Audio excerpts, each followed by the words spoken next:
Oi, Jéssica. Oi, pessoal. Mais um dia do nosso curso e agora indo para a nossa terceira palestra. Sim, nosso terceiro palestrante é uma pessoa bem conhecida no nosso movimento, é a Sara Nigri de Angelis. Ela é formada em História, tem mestrado em História Política pela UFES, que é a Federal do Espírito Santo.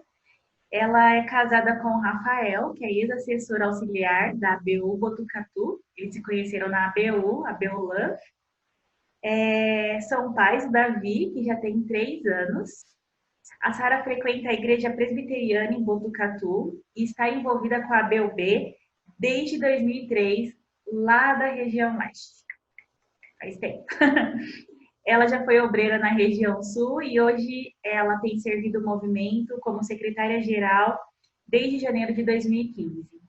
É, é isso. Vamos assistir a palestra? Oi, pessoal, tudo bem? Para quem não me conhece, meu nome é Sara. Eu sirvo na Aliança Bíblica Universitária do Brasil na função de secretária-geral desde 2015. Antes disso, eu fui obreira na região sul. Eu morei em Curitiba de 2012 até finalzinho de 2014. Antes disso, eu fui assessora auxiliar lá na cidade de Vitória, no Espírito Santo. E antes disso eu estive envolvida no Ministério Estudantil como estudante lá na região leste. Para quem não conhece a divisão geográfica da BUB, a região leste ela é formada pelo Espírito Santo e pelo Rio de Janeiro. E o meu envolvimento no Ministério Estudantil começou ali, na região leste. Eu entrei na universidade em 2002, já vai fazer quase 20 anos, né? E no final de 2002, início de 2003, uma amiga minha, a Lívia, que fazia letras em inglês, ela começou a reunir um grupo de estudantes cristãos para a gente fazer estudo bíblico na universidade. E ela ouviu falar da ABU, né? Ela não conhecia, ela achou o nome legal e a gente, né, gostou e começou a se reunir como ABU, mas sem ter ideia da dimensão, né, do âmbito nacional da ABUB. E aí, Deus acabou enviando lá para o Espírito Santo alguns recém-formados que serviam na ABU em Minas Gerais. E eles foram para o Espírito Santo fazer pós-graduação, trabalhar. E quando eles chegaram lá na universidade, eles viram os nossos cartazes da ABU. E eles ficaram surpresos, porque eles sabiam que não tinha grupo filiado da ABU no Espírito Santo, e não tinha há muitos anos, desde a década de 80 que não tinha. E eles fizeram contato com a gente, começaram a acompanhar nosso trabalho e eles foram apresentando pra gente, né, a ABUB, a gente teve a oportunidade de fazer cursos, treinamentos, conhecer outras regiões e foi uma bênção, né? Desde então, o Ministério Estudantil impactou muito a minha vida e eu sou muito grata a Deus por fazer parte dessa história, né? Eu olho para o estado do Espírito Santo, por exemplo, e lá tem grupos ativos desde o início dos anos 2000 até agora, né? Graças a Deus. Não só na capital, no interior também tem. Isso é muito gratificante, isso nos dá muita alegria. Mas assim, voltando, né, a minha história um pouquinho para você me conhecer melhor. Eu estudei lá na Universidade Federal do Espírito Santo, eu sou formada em História, eu fiz mestrado em História Política lá, né, e estou nessa caminhada aí de missão, né, desde o período da graduação. E eu queria também começar já te agradecendo, começar essa palestra já te agradecendo por participar, né? Eu estou muito feliz também de estar participando do curso de formação missionária online, né, da ABUB, uma iniciativa inovadora, né? E eu espero que você goste da palestra. A gente vai falar sobre desafios da vivência missionária na era digital. Eu vou mostrar para vocês uma pintura em óleo e aquarela feita por um artista chamado Paul Klee. Essa pintura chama Ângelos Novos. Essa pintura ficou conhecida como Anjo da História, porque foi uma obra adquirida pelo Walter Benjamin em 1921, e num livro dele chamado Sobre o Conceito da História, ele fala desse anjo. E ele faz uma análise que ficou famosa, né? Ele fala que esse anjo ele está com os olhos abertos e o olhar voltado para o passado, onde ele vê uma cadeia de fatos e acontecimentos que vai se acumulando com o passar do tempo. E ele está de costas para o futuro, porque ele não consegue ver o que há adiante, e ao mesmo tempo ele é empurrado por um vento muito forte, um vento impetuoso que sopra do paraíso e inevitavelmente o empurra em direção ao futuro. É um vento tão forte que esse anjo fica com as asas abertas, ele não consegue nem fechar as asas. E esse vento é o vento do progresso, segundo Walter Benjamin. Então a ideia, né, é de que o progresso ele é A gente não consegue deter, né, o avanço do progresso, a gente não consegue deter o tempo. E os ventos do progresso nos trazem até aqui, né, a era digital, essas novas tecnologias, com suas consequências positivas, né, e negativas, com todos os seus impactos sobre as nossas vidas. E aí nessa geração, nessa era, surgem novas perguntas, desafios, oportunidades. E como missionários no mundo estudantil nessa geração, a gente precisa estar sensível, né, atento ao nosso contexto. A gente precisa estar disposto a cruzar fronteiras, não só geográficas, né, mas fronteiras culturais, sociais, políticas, ideológicas, para alcançar as pessoas ao nosso redor. A gente precisa entender a forma como elas pensam, como elas agem, né, para que a gente também consiga traduzir a mensagem do Evangelho de uma forma compreensível nessa geração. Isso tudo é imprescindível. E aí eu vou começar com 3 perguntas aqui, que a gente vai responder ao longo da palestra. Que desafios de comunicação os novos tempos nos trazem? Como podemos fazer missão no mundo estudantil na era digital? Que impactos as novas mídias produzem sobre nós, sobre as pessoas ao nosso redor, sobre os nossos relacionamentos e as nossas comunidades? Uma narrativa muito comum no final do século XX era de que a intensificação da globalização, os avanços, né, tecnológicos, eles iriam criar um mundo sem fronteiras. Com a popularização da internet, com o aperfeiçoamento dos meios de transporte e dos meios de comunicação, acreditava-se que as pessoas teriam mais facilidade para se conectarem, para se aproximarem umas das outras, se relacionarem de uma forma harmoniosa, solidária, sem maiores barreiras ou impedimentos. Só que no século XXI, algumas décadas depois, o que a gente observa? Paradoxalmente, parece que essa hiperconectividade ela não uniu mais as pessoas. A gente vê ressurgir nas sociedades contemporâneas movimentos ultranacionalistas, discursos racistas, intolerantes, xenófobos, autoritários. A gente também observa, né, a multiplicação e disseminação de fake news, teorias conspiratórias, discursos contra a ciência, contra as universidades. O uso das informações dos usuários das redes sociais tem sido aproveitado para influenciar a decisão das pessoas, né? Essa atual geração de jovens, e na verdade todos nós, recebemos diariamente uma quantidade enorme de informações e a gente acaba enfrentando muita dificuldade para filtrar o que é útil, o que é confiável. Além disso, a gente também é rastreado nos nossos movimentos, por onde a gente anda, que lugar que a gente visita, os artigos que nós lemos, produtos que compramos, pessoas com as quais a gente interage, e a gente tem os nossos interesses, as nossas escolhas muitas vezes direcionados. E até mesmo os processos eleitorais em diferentes países têm sido afetados, intensificando crises políticas e fragilizando os regimes democráticos. E no âmbito pessoal, a gente toma conhecimento de novas formas de adoecimento mental e emocional que são intensificadas pelo uso abusivo ou excessivo das novas tecnologias. E aí, eu tô aqui com esse livrinho na mão que eu quero te mostrar, né? Eu vou nesses próximos 30 minutos, eu vou destacar apenas 6 desafios que aparecem aqui nesse livro, né, da era digital. O autor, o Byung-Chul Han, ele é um filósofo sul-coreano. Apesar de ser sul-coreano, a trajetória acadêmica dele é na Alemanha.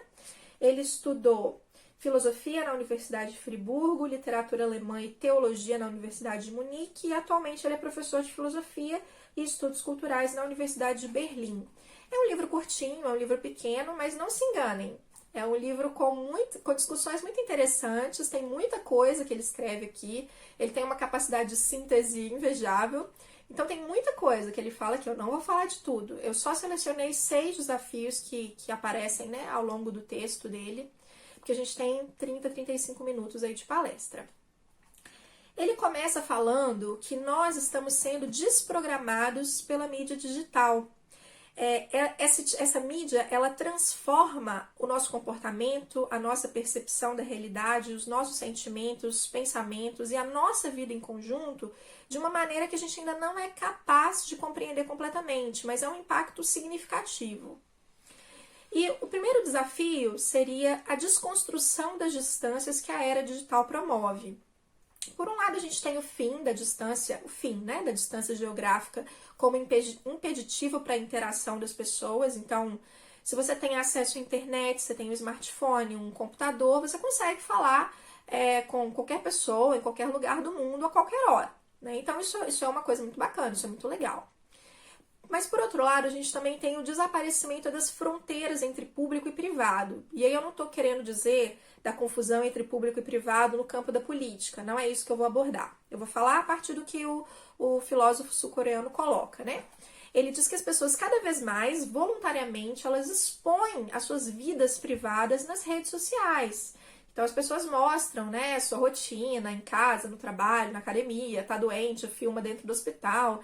As pessoas voluntariamente expõem, né, os seus relacionamentos, suas questões pessoais para usuários das redes sociais acompanharem.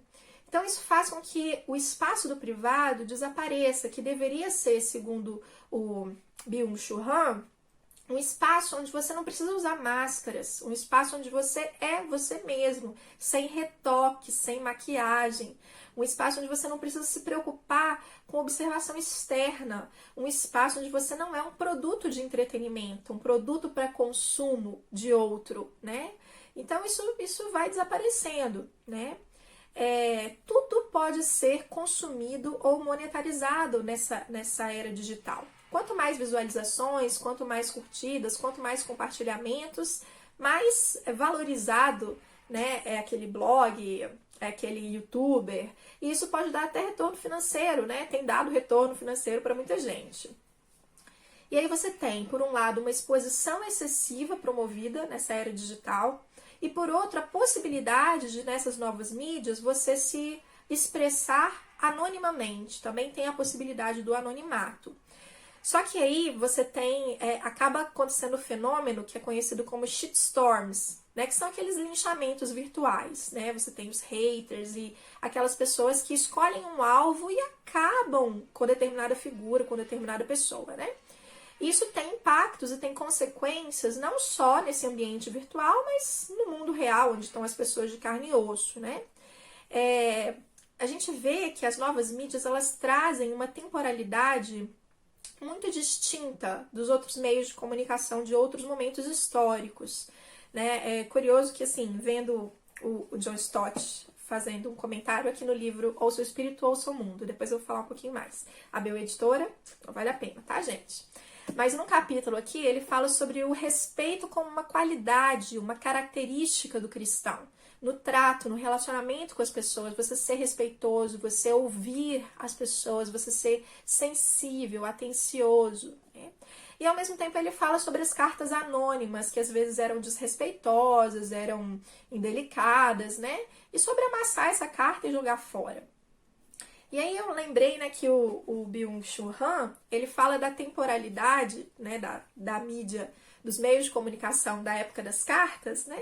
Que quando alguém queria fazer uma crítica ou queria dar um retorno para um jornal, para uma revista, ou mesmo, né, uma pessoa quer ser agressiva, deselegante, ela escrevia uma carta anônima, mas para fazer isso ela precisava de papel, ela precisava da máquina de escrever, ela tinha que comprar o papel, o envelope, o selo, postar no correio. Isso levava um tempo até chegar ao destinatário. Então, ela precisava pensar várias vezes antes de iniciar esse processo que era trabalhoso. Ela tinha bastante tempo para pensar se ela queria fazer aquilo. Hoje não. As novas mídias sociais te possibilitam se expressar instantaneamente, né? Então, nesse sentido, é uma mídia de afetos, porque ela dá a possibilidade de uma descarga de afetos que pode ser muito violenta, muito agressiva. Você não precisa ter tempo para refletir. Você vê uma imagem, uma notícia que te deixa indignado, você instantaneamente consegue se manifestar, se posicionar, né? E assim, às vezes as pessoas se posicionam de uma forma muito cruel, muito violenta e elas não assumem responsabilidade. O anonimato possibilita que elas não assumam responsabilidade. Poucas vezes as pessoas também são responsabilizadas pelos seus atos nesses espaços, nesses ambientes virtuais. E aí a consequência disso é que você tem uma perda generalizada do respeito, né? Você também tem um enfraquecimento da civilidade. E isso é muito grave, porque a gente não está falando só de gentileza ou cortesia na comunicação nas redes sociais, né? A gente está falando da civilidade como um dos fundamentos necessários para a vida em comunidade. Um outro livro aqui, que eu vou usar um conceito, né, que ele coloca, é o Vinod Ramachandra escreve esse livro, Compromissos Subversivos, que fala sobre Cristo e a Igreja na esfera pública. Muito bom também, mas só tem espanhol.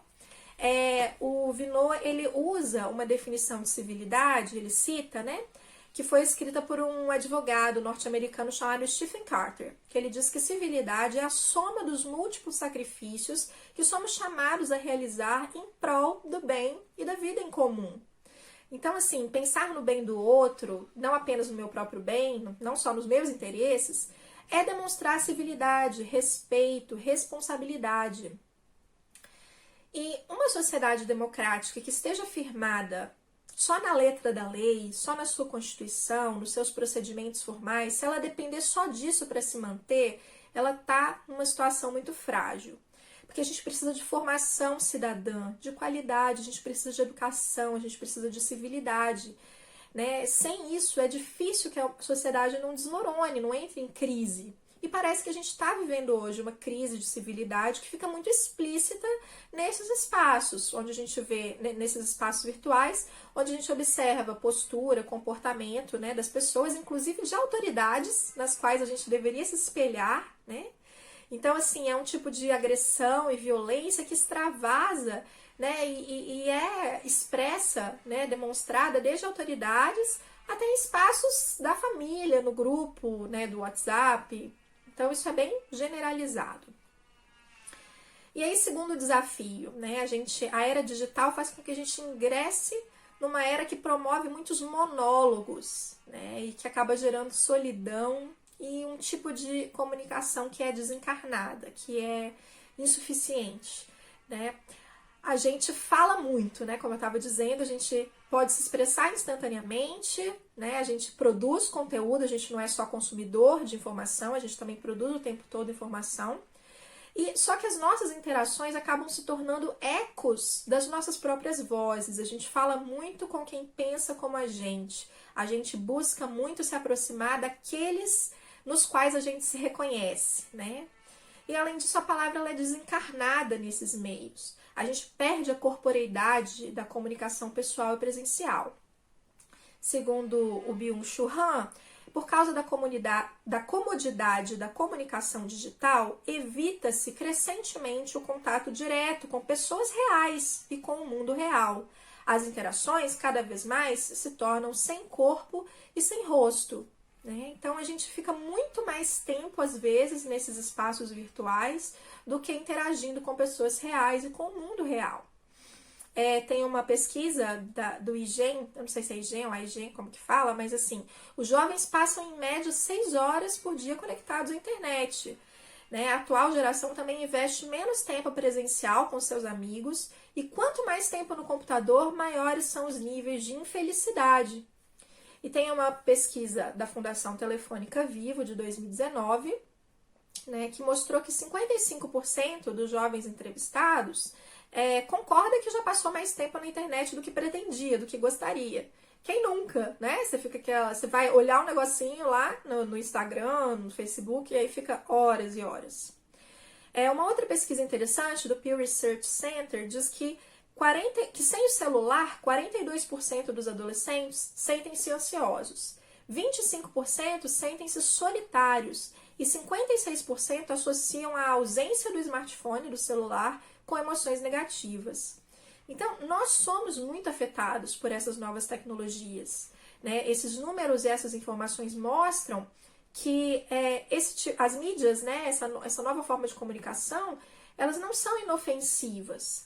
É claro que elas trazem muitos ganhos, muitas facilidades, mas a gente também precisa estar atento para o potencial prejuízo que elas podem causar se a gente se deixar dominar por elas, se a gente deixar que elas nos controlem e nos imponham lógicas de consumo, e lógicas de iniquidade. Se a gente deseja ser missionário nessa geração, a gente precisa nadar contra a corrente. É importante que a gente aprenda a ouvir mais, a falar menos, de preferência a falar de forma presencial, a palavra encarnada, A gente precisa acolher mais o outro nas suas diferenças, abraçá-lo na sua solidão, né? Abraçar de forma metafórica durante a pandemia, né? A gente não está podendo dar abraço. Mas assim, a gente precisa abraçar as pessoas, respeitando as suas dores, a gente deve exercitar a mansidão, o domínio próprio, agir de forma refletida, responsável. Não são tarefas fáceis, mas são muito necessárias e, mais do que nunca, elas são contraculturais. Terceiro desafio dessa era. É uma era que promove o narcisismo digital e acaba, né, nos incapacitando de reconhecer, de enxergar o outro. Como eu disse agora há pouco, a mídia digital ela não é dialógica, ela promove muito mais monólogos do que diálogos. E o homem digital, o homo digitalis, ele compete por atenção, por curtidas, por visualizações. Seu mundo ele se resume a si mesmo e a sua projeção de si. Tudo e todos que não refletem sua própria imagem acabam não sendo bem-vindos, deixam de fazer parte do nós. E são formados enxames digitais, que são grupos, são mobilizações compostas por pessoas que não compartilham de nada mais profundo ou muito significativo. Esse livro do Byung-Chul Han chama No Enxame Perspectivas do Digital. Então ele vai falar justamente sobre esses enxames, que não são encontros reais, marcados pelo compromisso, pelo senso de pertencimento, pela aliança, mas são reuniões são reuniões momentâneas e passageiras de enxames de indivíduos cujo interesse primordial é seu próprio interesse. Então o que eles têm em comum é a defesa do próprio interesse, não do interesse da comunidade. E aí acaba acontecendo o encolhimento dos espaços do agir conjunto. As pessoas vão ficando em bolhas. E aí uma fala forte desse filósofo é a seguinte, vou te mostrar. A solidariedade desaparece. A privatização avança até a alma. A erosão do comunitário torna o agir comum cada vez mais improvável. E além disso, a era digital também promove o narcisismo digital. Surgem novas formas de objetificar os semelhantes e torná-los produtos para consumo. Pode parecer que não, mas assim, o passar do dedo pela tela do celular, ele é um movimento que tem impacto sobre a nossa relação com o outro. Então, naquele aplicativo famosinho, você pode pinçar uma imagem e dispor do outro, ou passar os dedos, descartando aquela pessoa em busca de uma imagem que mais te agrade. Então, nesse sentido, se fortalece uma relação de consumo, não é uma relação de respeito. E aqui, em meio a tantos desafios, eu vejo um potencial maravilhoso de ação da Igreja de Cristo, da gente como corpo de Cristo que age no mundo. Porque os nossos relacionamentos, eles não podem partir desse desejo, dessa lógica de consumo e de apropriação do outro. Mas são relacionamentos que partem do desejo de doar, de se doar, de ser generoso, de ser compassivo. E aí, ainda que os laços comunitários estejam se desfazendo, que as lealdades a ideologias estejam também se enfraquecendo, no caso da Igreja de Cristo, o nosso vínculo não depende de nada disso. O nosso vínculo, aquilo que nos une, é um senso de pertencimento ao reino de Deus. E esse vínculo está arraigado nas Escrituras. E os nossos projetos não devem ser projetos narcisistas, mas projetos guiados pelo Espírito de Deus, que ele é consolador, reconciliador. A nossa postura tem que imitar a de Cristo, amorosa, graciosa, sacrificial. Mas aí, ao mesmo tempo que eu vejo esse potencial transformador e contracultural da igreja, eu também oro, clamo a Deus por misericórdia, me arrependo porque a gente está muito distante desse ideal, de ser igreja. A gente tem falhado miseravelmente em ser exemplos de compaixão, respeito e amor nessa geração. Se a gente se conformar a esse mundo com essas lógicas de iniquidade, a gente vai ser como sal sem sabor, como sal insípido, que serve apenas para ser pisoteado pelos homens, Mas vamos lá para o quarto desafio da era digital. É a hiperrealidade e os desejos de manipulação. Falando das imagens, né? Vamos começar falando das imagens. A gente é bombardeado por imagens que são otimizadas, retocadas, manipuladas para se tornarem mais atraentes, mais consumíveis, mais desejáveis. Então a gente, por exemplo, né, você tira foto, você vai retocar. Quando eu era criança, a gente tirava foto e você só ia ver o resultado depois, né? Era com filme, não era máquina digital. Só depois que você revelava que você ia ver o resultado. Então, se seu cabelo estava bagunçado, se a roupa estava torta, não tinha como mudar. Ela refletia de forma mais fiel aquela realidade daquele momento. Hoje não, hoje a gente vai tirar foto até a gente gostar do ângulo, das cores, né? Então, de certa forma, é uma negação da realidade. A gente manipula as imagens para que elas se conformem aos nossos próprios desejos. E aquilo que não é desejável passa a gerar sentimentos de repulsa na gente. Existe um certo desejo de fuga da realidade e isso pode ser adoecedor. Tem uma síndrome que é mencionada aqui pelo Byung-Chul Han, que eu não conhecia, chama Síndrome de Paris. Ela afeta turistas, né? Ela foi diagnosticada principalmente a alguns turistas japoneses que visitavam a França, por isso que é a Síndrome de Paris. E ela se caracteriza por alucinação, medo, tontura, suor, palpitação, taquicardia. E o gatilho, né, para essa síndrome é o choque diante da diferença entre uma imagem idealizada de determinada paisagem ou monumento e a realidade, nua e crua, a realidade com as suas imperfeições, né? Então, esses turistas, eles tinham uma ideia muito, né, assim, surreal, ideal mesmo da paisagem ou do monumento, e quando eles se deparavam com o monumento real, eles entravam em choque, né? Então, numa escala menor, quem nunca ficou chocado de pedir um sanduíche, na foto estava maravilhoso, lindo, né? Parecia suculento, perfeito, e aí a hora que você abre a caixinha, aquele sanduichinho pequenininho, murcho, né? Então a gente tem assim a hiperrealidade, que é essa realidade retocada, maquiada, que na verdade não é real, né? E aí é preocupante observar como que o mundo virtual, ou as nossas idealizações sobre a vida, né? Elas podem nos iludir e nos aprisionar numa busca por uma perfeição que não existe. A gente quer o corpo perfeito, o companheiro perfeito, a viagem perfeita, o emprego dos sonhos, a performance profissional perfeita, mas tudo isso gera frustração, sofrimento e pode provocar adoecimento. A gente se cobra, a gente se sente pressionado, cobrado pelos outros também. A gente passa a acreditar que o nosso valor está na nossa aparência ou na forma como a gente desempenha os nossos papéis na nossa vida. E é curioso que eu vou mencionar que no ano passado, no censo de 2019 da BUB, que foram mais de 90 grupos responderam, quase 70 desses grupos disseram que o tema depressão e saúde mental é o tema que mais tem gerado inquietações, né, no seu grupo local. Então isso é muito sintomático, né? Não é sem motivo que a nossa saúde mental está sendo afetada. E aí eu vou passar para o desafio 5, né, da era digital. A hiperconectividade, o excesso de informação e a consequente perda de sentido que a gente tem. Bom, como eu disse, em outros momentos, a gente é consumidor e produtor de conteúdo.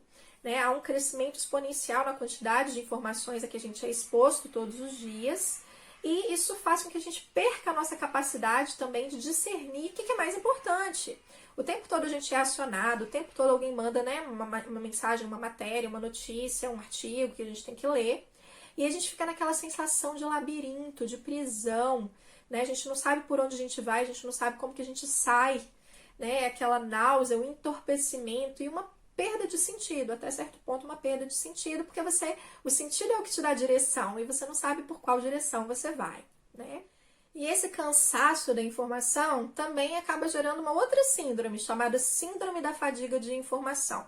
E as pessoas, né, que são afligidas por essa enfermidade psíquica reclamam do estupor crescente das suas capacidades analíticas, elas não conseguem mais fazer análises mais profundas, déficit de atenção também, inquietude generalizada, né, aquela inquietação incontrolável, incapacidade de tomar responsabilidades também, porque você tem medo, você sente medo de assumir mais responsabilidade, de ser mais acionado. O tempo todo são vozes, né, é o WhatsApp, é o e-mail, são as redes sociais, né, o tempo todo você é acionado. E aí, essa comunicação digital, ela também destrói o silêncio. Você é acionado o tempo todo, né? Então, isso gera o que o autor também fala de uma crise de espírito, porque você precisa do silêncio, da solitude, da reflexão profunda, da meditação, para poder ouvir o espírito. Essas são as condições para você discernir caminhos na sua vida, para você poder ter, né, retomar as capacidades analíticas. Outra coisa curiosa, né, dessa nova era em que a gente está inserido, é que a gente acaba se habituando muito mais a um processo de busca de informação do que de busca ou aquisição do conhecimento e do saber. E essas são experiências totalmente diferentes, têm temporalidades muito distintas. Conhecer requer compromisso, dedicação, paciência, empenho, disposição, né? Disposição também para ser confrontado pela verdade. O saber, ele não está disponível para você acessar. Você não vai lá e acessa o saber. Ele precisa ser construído. É uma longa experiência que antecede essa aventura do saber e do conhecimento. A relação com seu objeto de estudo, ela é uma relação, é um compromisso de longo prazo, uma relação exigente, que requer muito esforço, né? Só que a gente está ficando mais habituado a buscar informação, que é um processo muito mais simples, mais mecânico, superficial, cumulativo, é o Ctrl+C, o Ctrl+V, né? E o problema também é que a gente também tem uma propensão a buscar informações que apenas confirmam nossos pontos de vista, né? As nossas opiniões e os nossos pressupostos. Enquanto que a abertura para o conhecimento, para o saber, para a produção de conhecimento, ela exige checagens, investigações, contrapontos, né? Então é totalmente diferente.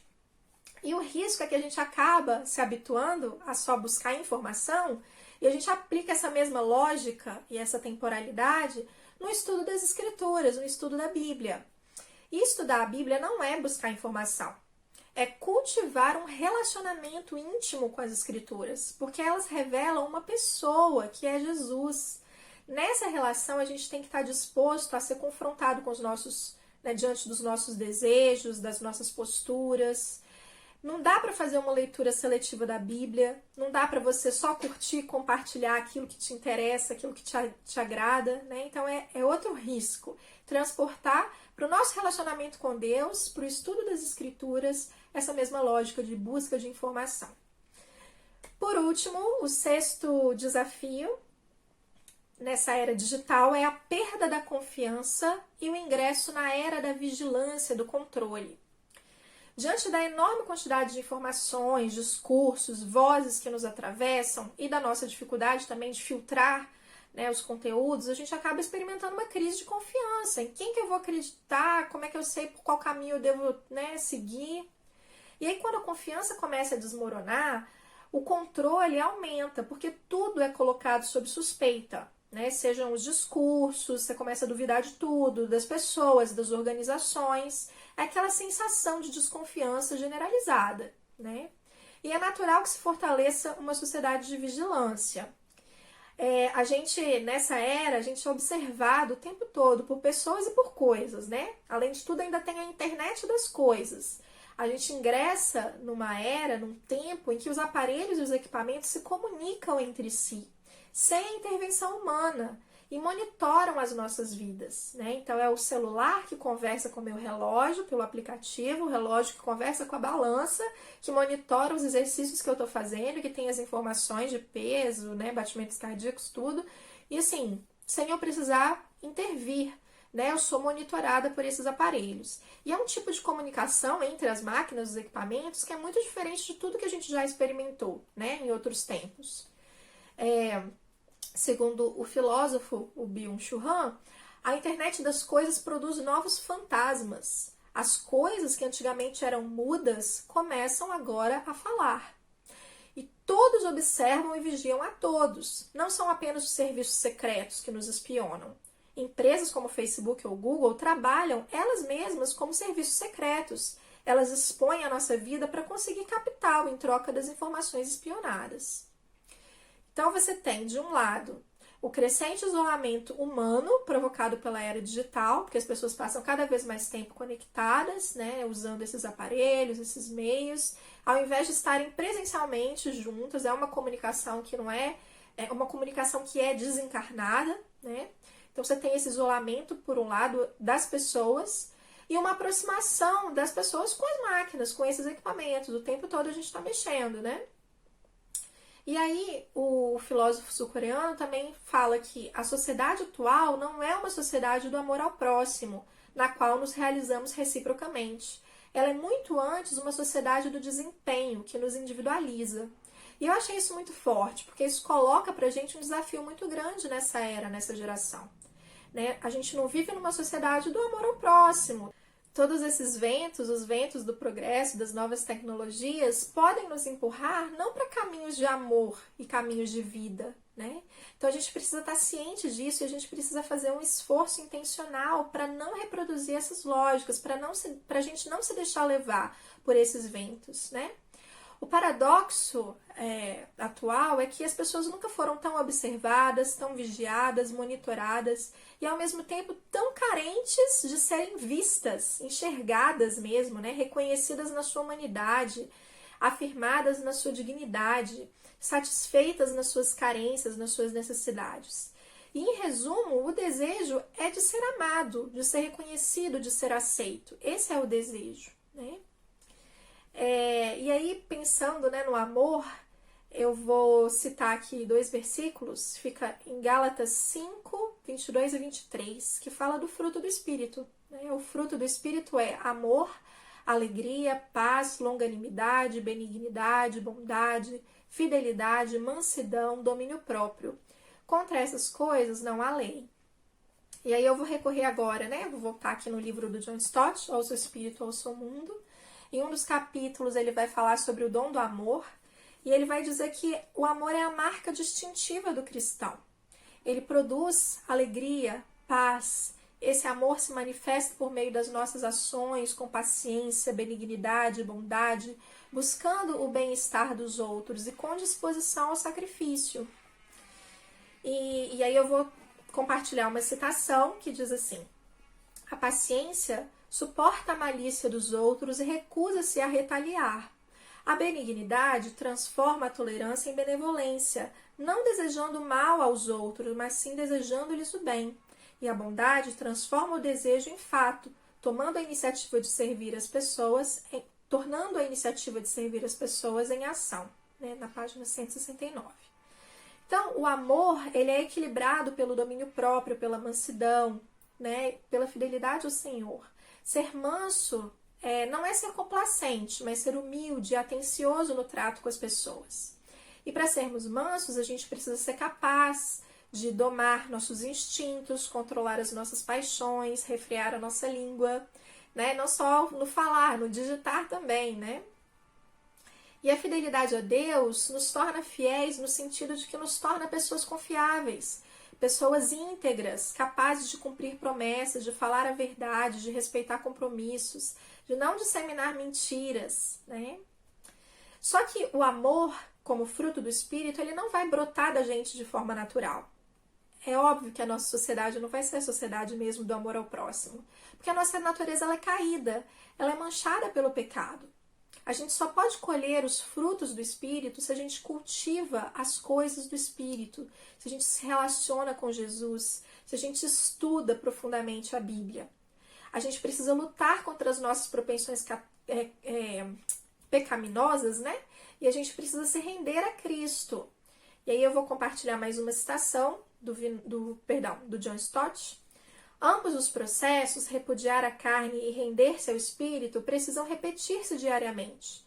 Nós colhemos aquilo que semeamos. Portanto, não fiquemos surpresos se não colhermos o fruto do Espírito, quando o tempo todo estamos semeando para a carne, ou porventura pensamos que poderíamos trapacear ou enganar a Deus.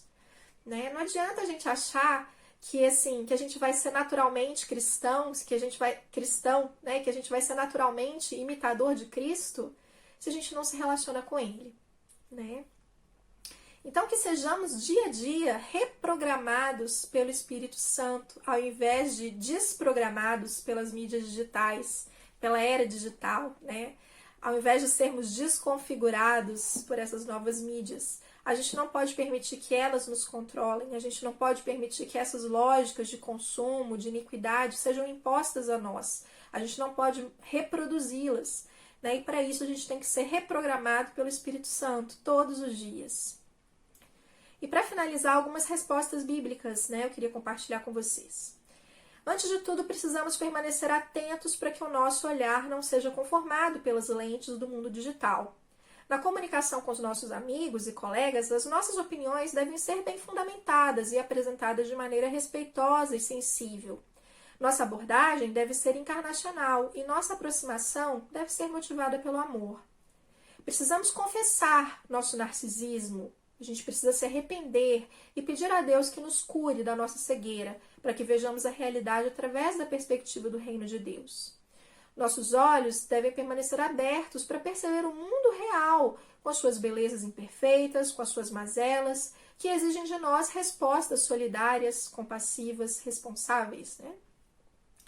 E o conhecimento de Deus deve ser prioridade na nossa caminhada de discipulado. Não podemos confundir o conhecer a Deus, que é um relacionamento pessoal e em comunidade com Ele.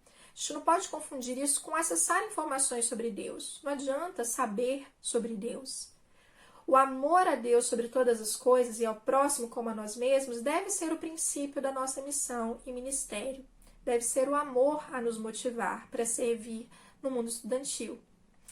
Então, que Deus nos abençoe, que Deus nos capacite, que Deus nos mova e que Ele nos encha com o seu amor. Eu espero que você tenha gostado dessa palestra, né? Espero que tenha conseguido acompanhar. Eu sei que é muita coisa num espaço de tempo mais reduzido, mas eu agradeço pela sua atenção e que Deus possa seguir nos conduzindo na missão estudantil. Um beijo!